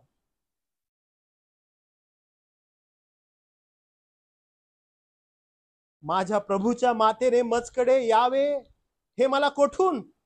पहा तुझ्या अभिवंदनाची वाणी माझ्या कानी पडताच बालकाने माझ्या उदरात उल्हासाने उडी मारली. जिने विश्वास धरला ती धन्य, कारण प्रभूने तिला सांगितलेल्या गोष्टीची पूर्णता होईल. म्हणजे तू विश्वास धरलास, धन्य आहेस, कारण जे काही प्रभूने तुला सांगितलं त्याच्यावर तू विश्वास ठेवलास. आणि हे अद्भुत आहे मरिये संदर्भात. मी पुन्हा सांगत आहे प्रियांनो, नातेवाईकांचं प्रेम, हो, तुम्ही काय घट्ट धरून आहात. जगाचा मोठेपणा काय सांगू, आमचं कुटुंब एवढं मोठं, आमच्या कुटुंबात एवढे लोक, आमच्या कुटुंबात तेवढं लोक, आमच्यामध्ये खूप एकी आहे, आमच्यामध्ये खूप प्रेम आहे. जर ती प्रीती, जर ते प्रेम ख्रिस्त सदृश्य नसेल आणि कॉमन फॅक्टर जर ख्रिस्त नसेल तर ते शून्य आहे. इन्स्टेड ऑफ मी माझा वेळ अशा लोकांना देईन जे लोक ख्रिस्तावर प्रीती करणारे आहेत, ख्रिस्तावर प्रेम करणारे आहेत, जे लोक त्याला समर्पित आहेत, इन्स्टेड ऑफ ज्याला सो कॉल्ड नातेवाईक म्हणतात पण ते ख्रिस्तापासून लांब लांब पर्यंत आहेत. मी माझा वेळ त्यांच्या मागे वेस्ट नाही करू शकत. त्यांना मरिया आणि अलिशिबा यांच्यामध्ये हीच गोष्ट होती जी त्यांना अशी क्लिंग करून होती. तुम्ही बघा त्यांचं प्रेम किती अद्भुत आहे. वर्स 56 तिथं असं लिहिलं आहे, नंतर मरिया सुमारे 3 महिने तिच्याजवळ राहून आपल्या घरास माघारी आली. 3 महिने म्हणजे योहान जन्मूस तोपर्यंत तिथंच होती, ती सेवा केली. कारण 6 महिने असताना गेली, 3 महिने बाळ होऊस पण तिथंच थांबली. किती अद्भुत आहे ही गोष्ट, किती अद्भुत ही गोष्ट. काय तिला अडवून ठेवलं? अ कॉमन फॅक्टर, प्रभूचं प्रेम. ह्याच्यामध्ये अजिबात काही कुणाला मोठेपणा नाही किंवा कुणाला कमीपणा नाही. मी तुम्हाला परत एकदा एनकरेज करेन, तुमच्या नातेसंबंधांमध्ये कॉमन फॅक्टर काय आहे? तुमच्या नातेसंबंधांमध्ये एक कॉमन फॅक्टर असायला पाहिजे. आणि जर तो कॉमन फॅक्टर प्रभू नाहीये, अहो ते रिलेशनशिप्स नाहीये, ते नातेसंबंध नाहीयेत. आपण काय करायला लागलोत माहितीये का? समाज काय म्हणेल, लोक काय म्हणतील, अहो नाही गेलं तर कसं होईल, मग तिथं स्ट्रॉज उत्पन्न होते. आणि मग ते स्ट्रॉज कसं असतं? तुम्ही केलं का, मग आम्ही करणार का, मग आम्ही करायला पाहिजे का, मग तुम्ही करायला पाहिजे का. मग हे इथून चालू होतं. मग तुम्ही आले तर आम्ही येऊ, आम्ही आले तर तुम्ही येणार. स्वार्थीपणा जागृत होतो. पण जर प्रेमामध्ये एकच कॉमन फॅक्टर आहे आणि तो प्रभू आहे, तर मी तुम्हाला सांगतो ते सर्वांहून श्रेष्ठ आहे. There are plenty of people in the world, जगामध्ये आहेत, जे रक्ताच्या नात्यामध्ये बिलकुल नाही आहेत, पण एक नातं त्यांना जॉईन करतं. आणि ते नातं काय माहित आहे? ख्रिस्त प्रभू. ख्रिस्त प्रभू. अलिशिबेला मरियेला जॉईन करणारं एकच नातं, माझ्या प्रभूच्या मातेनं मजकडे यावं. प्रभू म्हणजे कोण? ख्रिस्त प्रभू. तो जर कॉमन फॅक्टर आहे, कारण खरंच आपण रक्ताची जरी नसेल तरी पण आपण रक्तापेक्षा श्रेष्ठ असो. तुम्हाला आठवतो तो संदेश जो मी याच मंडळीमध्ये तुम्हाला दिलेला होता, की जर तुम्हाला कोणाचं बरं करायचंय, जर तुम्हाला कोणाला हेल्प करायचे, जर तुम्हाला कोणाचं चांगलं करायचंय, कुणापासून करा. Help your brothers. कोण ब्रदर? त्याचा कॉमन फॅक्टर ख्रिस्त आहे. सो कॉल्ड ख्रिस्ती बनवणारे नाहीत बरं का. The one who loves the Lord like you. कदाचित हा संदेश तुम्हाला फार अवघड जाईल स्वीकारायला, पण हे वचनाचं सत्य आहे. हेच वचनाचं सत्य आहे. उद्या जर माझा आणि माझ्या लेकरांमधला कॉमन फॅक्टर जर प्रभू नसेल, त्यानं रिलेशन नाही राहणार. खेचून ताणून माझी मुलं आहेत म्हणून मी रिलेशन स्ट्रेच नाही करू शकत. पती पत्नी यांचा मधला कॉमन फॅक्टर काय असायला पाहिजे? ख्रिस्त प्रभू. एक भाऊ एक बहीण, काय कॉमन फॅक्टर असायला पाहिजे? ख्रिस्त प्रभू. काय कॉमन फॅक्टर असायला पाहिजे? तोच प्रभू. जर अन्य काही आहेत, इमोशनल्स आहेत, इमोशनल आहेत गोष्टी काही, अहो काय सांगू, अमुक झालं तमुक झालं, खूप सारा मोठा पहाड आहे, it will not last long. काय सांगू, लहानपणी आम्ही एकत्र होतो आणि आम्ही हे केलं आणि आम्ही ते केलं, आणि काय सांगू, आमचे पप्पा असे, आमची आई अशी, आणि आम्ही इतकं छान राहिलेलो आहोत, आमच्यामध्ये एवढं जेवण असायचं, आम्ही इथे पिकनिकला जायचो, आम्ही त्या ठिकाणी, आमचं खूप सुंदर, आमचं खूप छान, चला आपण परत करू. परत तोच कॉमन फॅक्टर जर आहे, तुमचं रिलेशनशिप स्ट्रॉच करत जात आहे, त्याचा नाश अटळ आहे. तुम्ही फक्त मनुष्याला देखावणाऱ्या दिसणाऱ्या गोष्टी करत आहात. There should be only one common factor in our relationship. ख्रिस्त प्रभू. ख्रिस्त प्रभू. प्रियानो, चेक करूया आपण. आणि जर खरंच आपले बंधुगण, जर खरं आपली बहीण, आपले भाऊ, आपले नातलग जर ह्या विश्वासात नसतील, just at least speak to them once about this. जर ते ऍग्री नाहीये, जर नाही करत आहे, देन जस्ट कम आउट आणि थांबा, विचार करा. आणि तुमचा वेळ ज्या ठिकाणी तुम्हाला स्पेंड करायचा आहे, जी तुमची उन्नती होते, अशा ठिकाणी स्पेंड करा, कारण ते आवश्यक आहे. आपली द्वार सदैव त्यांच्यासाठी उघडी ठेवा. त्यांना कळावं सत्य काय आहे,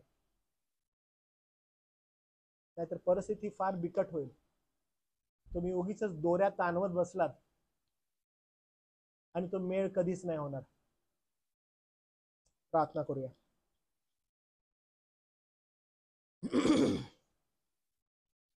प्रभू, तुझी दया तू आम्हावर केलेली आहेस. किती सुंदर अभिवचन दे बापा तुझ्या वचनामध्ये आहे.